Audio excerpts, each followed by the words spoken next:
les gens qui sont ici depuis longtemps.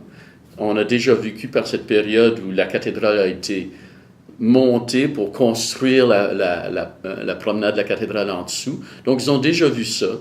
La dernière fois, il n'y a pas eu d'interruption du tout dans la vie de la cathédrale.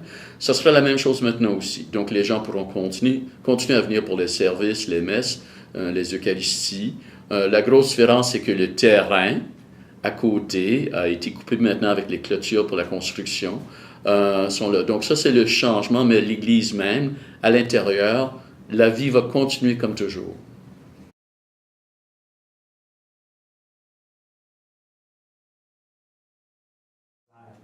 Je crois que deux choses. La flèche d'une église dans un petit village, dans une ville, a toujours été quelque chose qui était l'indice.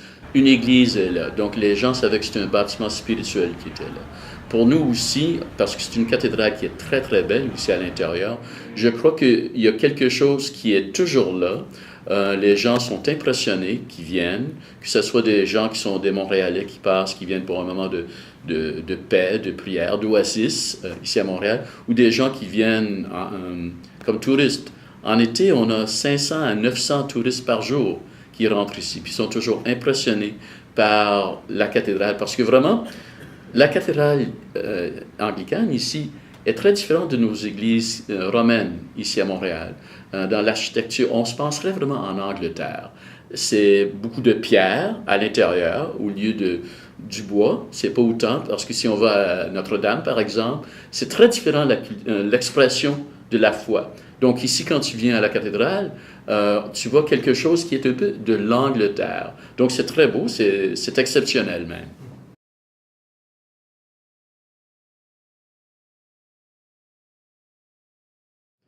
On parle du projet depuis le début, ça a commencé en 2017, maintenant il ira jusqu'en 2020. Donc ça sera une période de 3 ans. Maintenant, beaucoup de travaux se font, puis les gens ne peuvent pas le voir, mais ça a déjà commencé.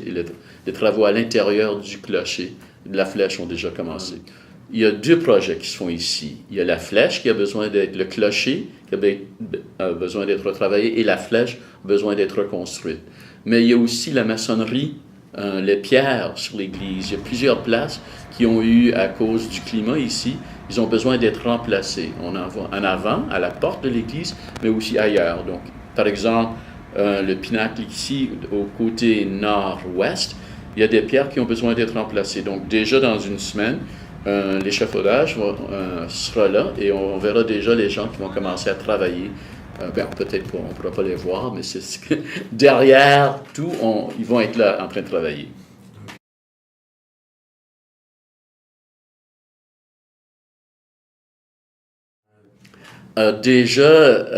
Parce que ce clocher était où depuis, je pense, 70 ans, les pigeons avaient résidence.